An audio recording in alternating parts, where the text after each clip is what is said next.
When we make composite images using layers and layer masks, we're going to assemble a stack of layers with the objects that are closest to the viewer's eye on the higher levels of the stack. And the things that are farthest away from the viewer will be on the lowest levels. So the example I'm going to use here is this picture of Hallgrímskirkja, which is a cathedral in Reykjavik, Iceland. When I shot the cathedral, it didn't have this dramatic sky, although I did shoot a dramatic sky when I was in Iceland. It just wasn't at the moment I was at the cathedral. If we look at the layer stack here on the right-hand side of the screen, we can see there's a whole bunch of layers. And I'm not going to describe all of the layers here in this rendering because this segment is specifically on compositing with masks. I'm going to focus in on just the part that does the masking and the layering and the sky replacement. But let's just see what I started out with here. So the bottommost layer is in fact the clouds. That's farthest away from the viewer, so I'm going to put that on the bottom. Above that is an adjustment layer that lightens up the clouds. And above that are the layers that add the cathedral. The reason I see both the cathedral and the clouds here is this layer that has the cathedral on it has a layer mask on it.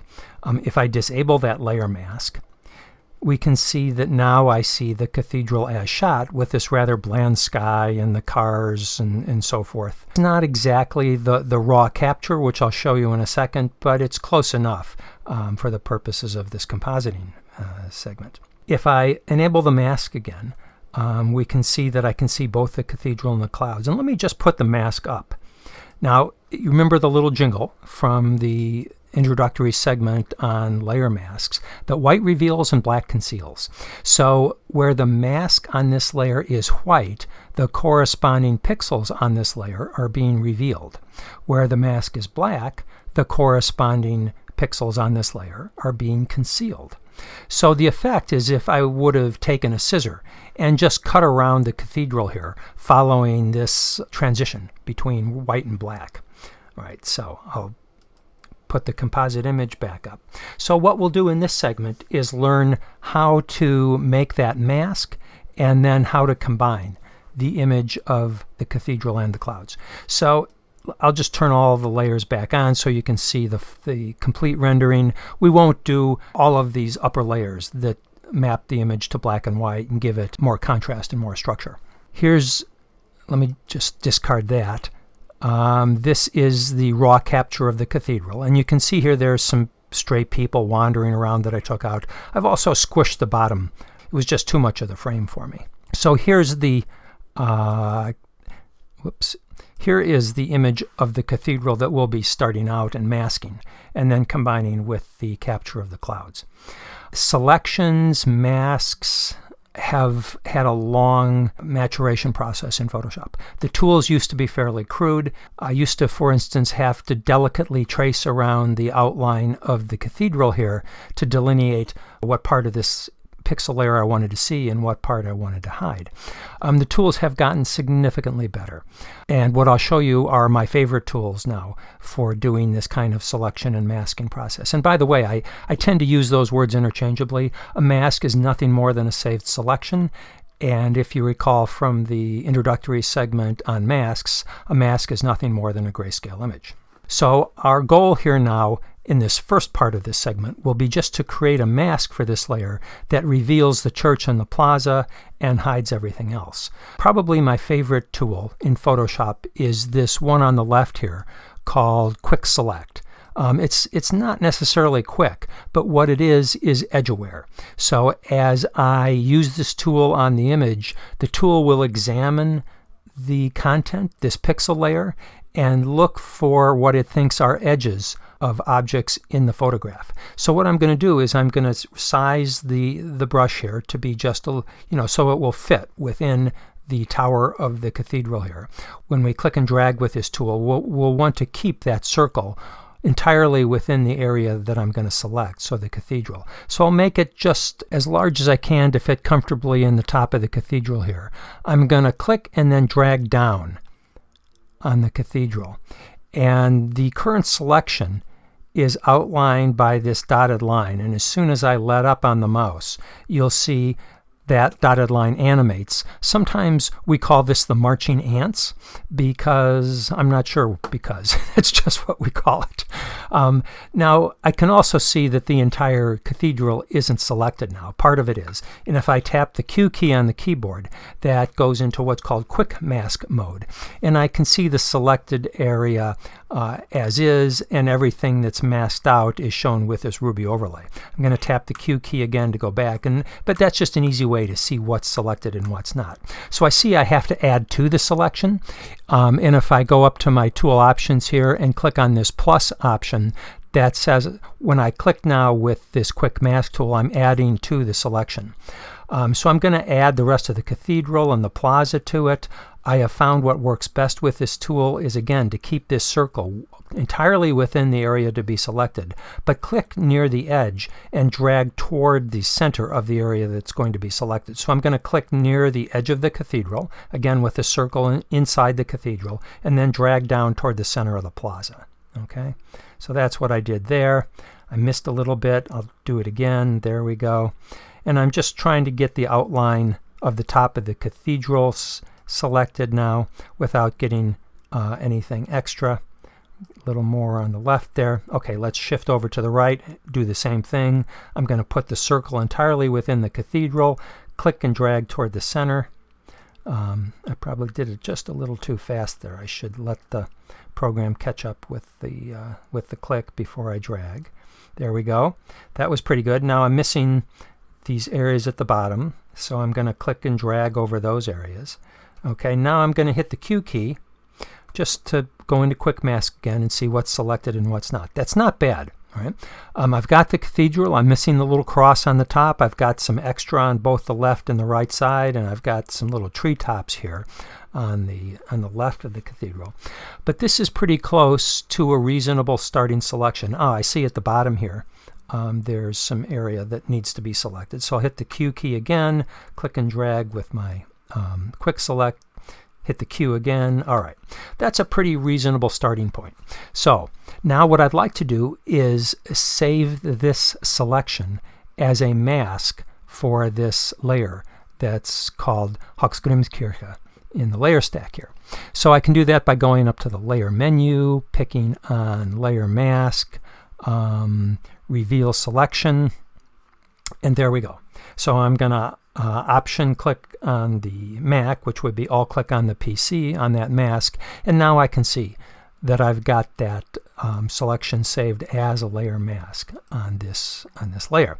It's not exactly right though, because of these defects. There's a bunch of ways we can fix up the mask. I'm going to add another layer to this image just to help us do this selection and masking process. Layer, new, just make it a plain old pixel layer. Let's drag it down below the layer we had. And let's fill this layer like with a dark gray.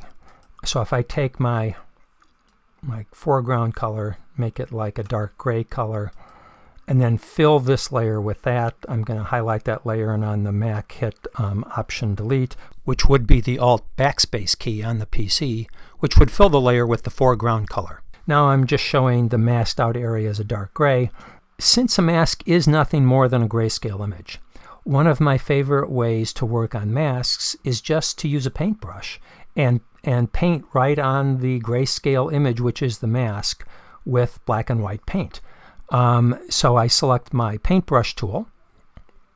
I'm going to zoom in another click or two so I can see just a little better what's going on here. And now maybe I'll just do a very, very quick review of how the brush works. There's two things I want to show you. I'm going to Option or Alt click on that mask so I can see this as a grayscale image. I'm going to hit the X key on the keyboard to flip the foreground and background color. Now white is the foreground color. And I'm going to drag and release with the mouse. Okay, I get kind of a medium gray there. I'm going to hit Command or Control Z to undo, up the flow to 100%. If I pull down the brush properties, I can see the size is 5 pixels. Let's make that bigger. I can see the hardness is 0%. Okay, so that gives me a very soft edge brush stroke. Command or Control Z to undo. If I instead take the hardness up to 100%, click and drag, now I get a very hard edge brush stroke. Command or Control Z to undo. I can always go to this pull down up here to vary the size and hardness of the brush. What I find though is that's inconvenient when I'm really working. What I'd rather do is change the size and hardness of the brush with the keyboard and using the square bracket keys. If I hit the left bracket key, that makes the brush smaller, the right bracket key makes the brush bigger, and if I use the shift of those keys, shift left bracket makes the brush softer in 4 clicks, shift right makes it harder in 4 clicks. So in other words, it goes from 0, 25, 50, 75, 100. So it goes in quarters from hard to soft using the shift left and right bracket. I'm going to start out with a brush that's, let's say, let's make it 75% hard. 3 clicks. I'll make it sort of small. But instead of looking at this grayscale image, which is impossible for me to know where the edge should be, I'm going to Option click on the mask again. And now that the mask is highlighted, I'm going to use my paintbrush with black paint just to paint, flow at 100%, right on the mask, but I'm looking at the image so I can see the effect of what I'm doing rather than looking at the mask. So this is maybe a non-intuitive way to work, but it's very effective, especially when you get used to it. Now, there's a little trick that I meant to show you. Let me do it again right now. So I'm going to Option or Alt click on that mask again. Let's say I wanted to paint a straight line here with my brush. What I could do, let me put white on the foreground again by hitting the X key.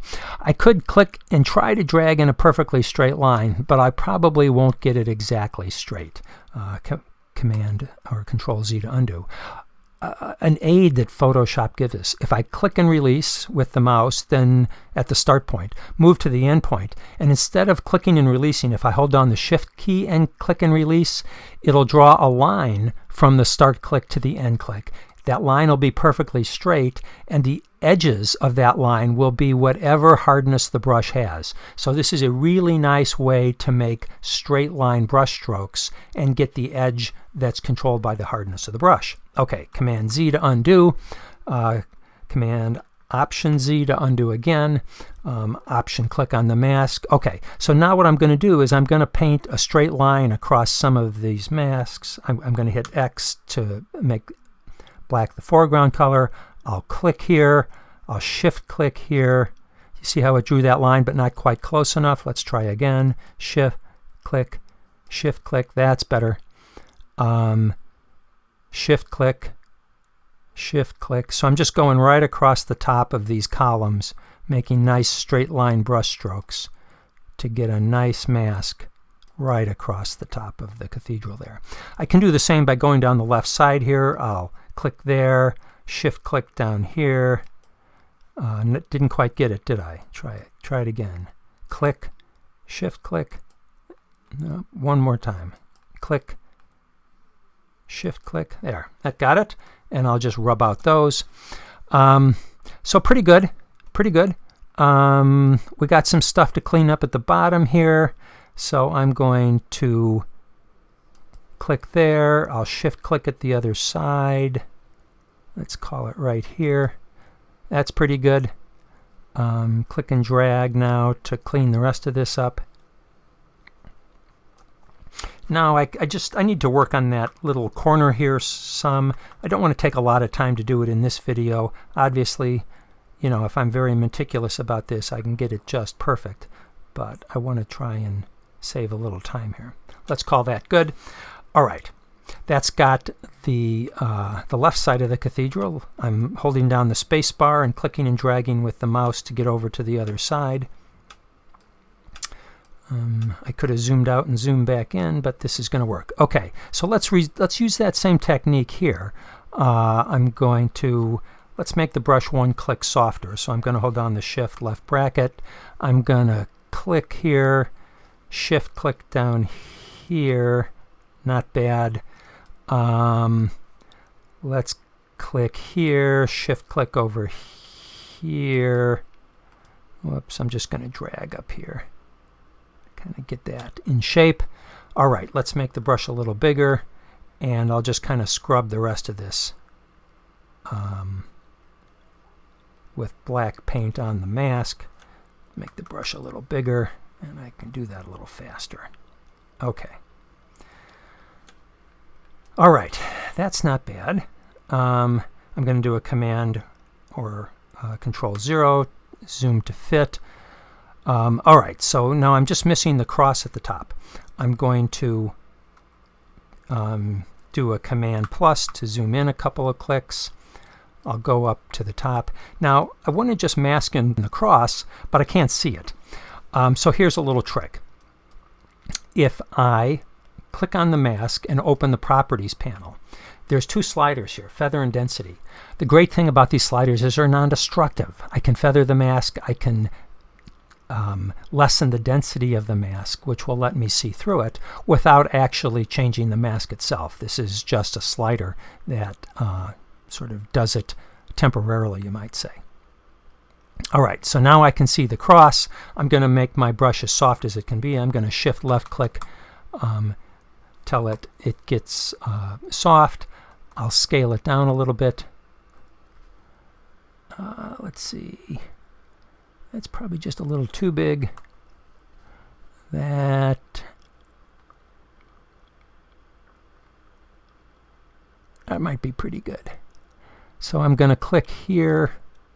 Whoops! I want white paint on the is my painting or foreground color now, because white reveals, black conceals, and I want to reveal the cross. So I hit the X key to get white. I'm going to click, shift click at the bottom, painted a straight line there. I'm going to make the brush one click larger, and then click, shift click. That's not bad.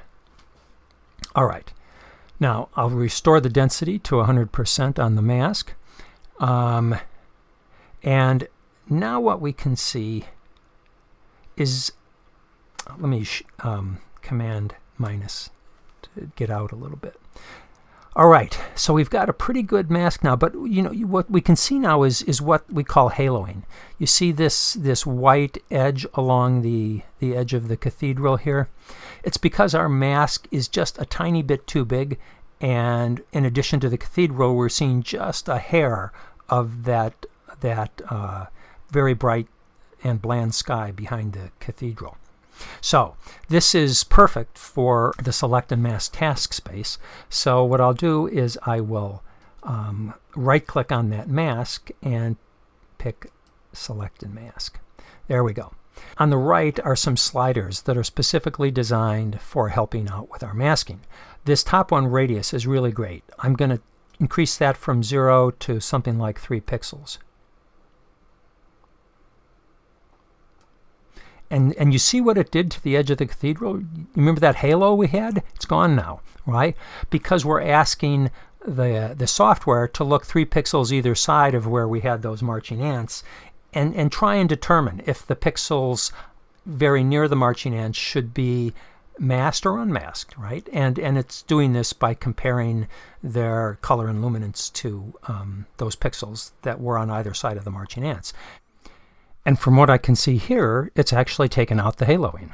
Now we may have to revisit this and fix it up a little later on, but this has clearly improved the mask for us. And if I go down to the bottom, Command minus to zoom out a little bit. Looks pretty good down there too. So I'm going to say OK. Now our mask is updated. We've done the first part of what we hope to accomplish, was to, I'm going to do a Command 0, to provide a layer mask that picks out just the cathedral. So our next step will be adding the clouds behind the cathedral. Let's put that in the next segment.